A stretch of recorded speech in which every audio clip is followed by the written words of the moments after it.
Instagram just added a feature that lets you literally spy on your competitors. You can basically see how fast they're growing, how often they post, what they post, and what's actually working right now. And this whole thing is hidden right inside your app. And no, don't worry about it. This isn't another one of those useless updates. This one actually fixes the biggest problem creators have right now. Not knowing, first of all, what to post, and second of all, whether the post will actually perform or not. Now here's the catch. If you use this data that you get in there the wrong way, you're gonna kill your account. If you use it the right way though, you're gonna be miles ahead of everyone else, finally creating content that consistently blows up. So let me show you how to use this whole thing before everyone else figures it out. It'll be a while, but yeah. Now I see this every single day with my clients. They're stuck wondering what to post next because what works is actually sort of random. One reel hits and gets some traction only to die after a few hours. Another one really performs well, and the next three totally flop and they just don't know why. And you might be thinking, why should I even post if it's gonna flop again or not? I understand, totally understand, it kills motivation. But this new feature sort of fixes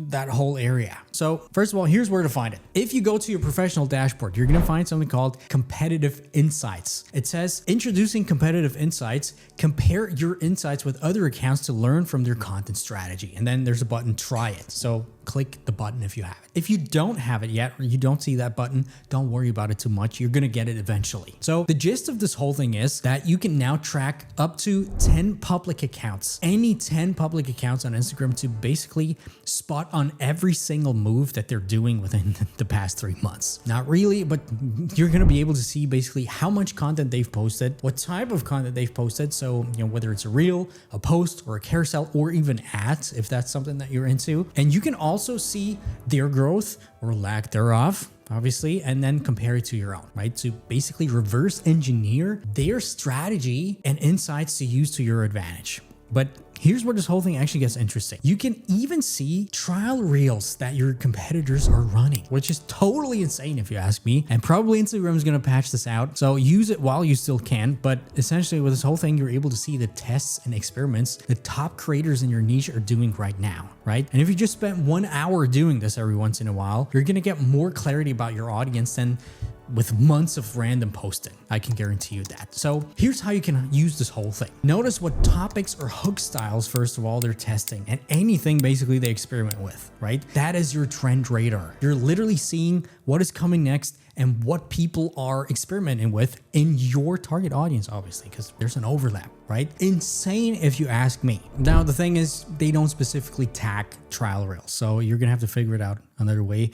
Essentially, just scroll down through whatever feed that you're looking at and spot some outliers in terms of reels that sometimes show up twice, or sometimes reels have way lower view numbers here. And then you can basically just open them, click on their profile and scroll down. And if you don't see this just watched right now overlay, here's how this would look like if it's not a trial reel. But yeah, this is essentially the first part. And this is where honestly most people are gonna stop. They see what others are testing, or not even that, what they're posting, especially the big creators. And then they are just gonna start to copy them. I'm pretty sure you're gonna see the one or the other guru in your feed over the next few years telling you that you just have to copy what the big players in your niche do. Especially with this new feature, it's gonna be so much easier. But first of all, that's not gonna work. And second of all, it's gonna send you in a very sad spiral that you might not be able to recover from. Because the rules that apply to the big players don't apply to you. We've talked about this way more extensively in my previous video, actually. But essentially, the algorithm and most people out there already know the big players and their topics. So the way they structure not just their hooks, but ideas and the whole content itself is not gonna get you anywhere. And this is what makes most creators and businesses stay stuck forever. So to actually use this tool to your unfair advantage, you need to look at the data it gives you and understand basically why something works, and then mix it together with your own experience. So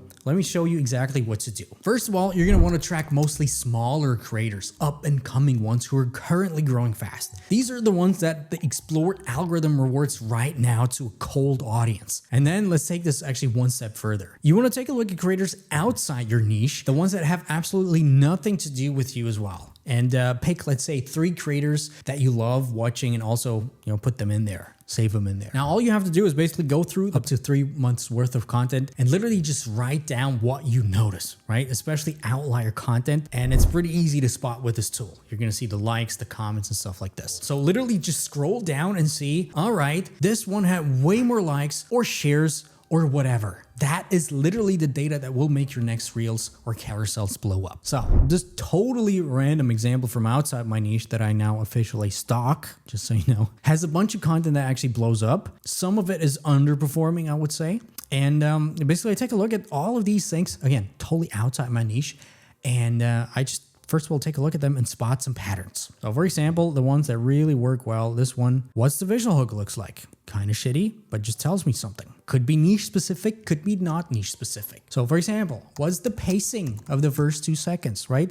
Any hook themes, topic themes, color themes, tonality patterns, really important sometimes. Then I take a look at generally the top performing posts, outliers here of the past, let's say 30 days, and check if they're all a certain category. For example, teaching, storytelling, or calling out mistakes or whatever it is. And one thing, for example, right here, to actually go a little deeper, is that some reels have more shares on average than others. So for example, this one right here, we can see this one, you don't need cash to buy the whatever, has 300 likes, 165 shares, and the one beneath that has more likes and has way less shares, 35 shares. So first of all, let's take a look at the one with more views and shares. All right, so very short but motivational one. The one with way more shares. You don't need cash to buy the land and then get a loan to build the house. That's a misconception. You can get a loan for the land and the construction and just a total of 5% down on the total cost. So this might look like totally random numbers to you, but it's actually super valuable intel for me, or not. But I'm not gonna get into it too much right now, but more shares typically mean people say, I want someone else to see this. Duh. Obviously. But there's actually different kinds of shares. And again, I'm not going to get too much into detail, but it could, for example, be what I call an identity share, as in, well, I share this because that says something about me and my identity. Or it could be a utility share, for example, where people share it because they want to help someone. This one is very powerful if you actually have a business and you want to get good leads and the algorithm to trigger the right kinds of people. Or it could just be a purely entertainment share, basically just a funny thing that you want your peer group to see. So in this case, let me actually take a look and see if we can spot some of these. Okay, so this one, very short one, motivational, and kind of talks about the emotions, I would say. But generally speaking, the one that showed up right there that has way more shares essentially is the one with value and the one that targets a specific type of audience, aka his leads in this case, obviously. And just taking this, right, you might look at this and be like, this has totally nothing to do with my niche, but this actually could be and probably will be my next content idea for real,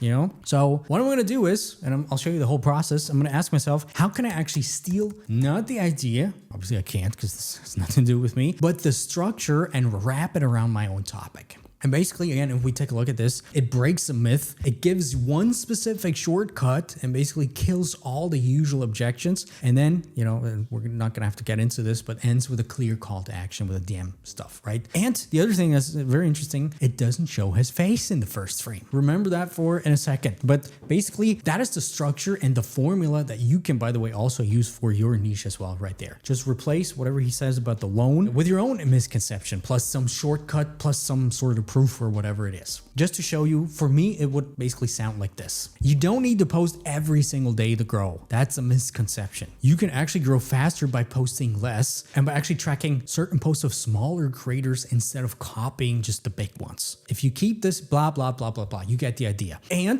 this was the one pattern I found. And like I said, the second one, I'm not going to show my face in the first frame either. So I'll probably start with a B-roll, for example, of some Instagram or some creator stuff, because people might be disgusted if they see my face pop up suddenly in the Reels feed. Who knows? But once they hear my beautiful voice, it's game over, my friends. So as you can see, pretty simple new feature that you might glance over, but crazy opportunity, to be honest. And this is actually what market research for your next viral reel is really about. Remember, you're not copying the content, you're actually copying the patterns and the clarity. You're not stealing, okay? You're basically stealing it like an artist and not copying. Now, here's what you're gonna do exactly. Track 5 creators in your niche. Add 2 that you love from totally outside your niche, different niches. And once a week, you're gonna spend 30 minutes to scroll through their last 30 days and find the spikes for each creator and write down why you think it worked and their hooks and all the patterns. And then what you wanna do is just recreate the ones that feel most right to you and basically just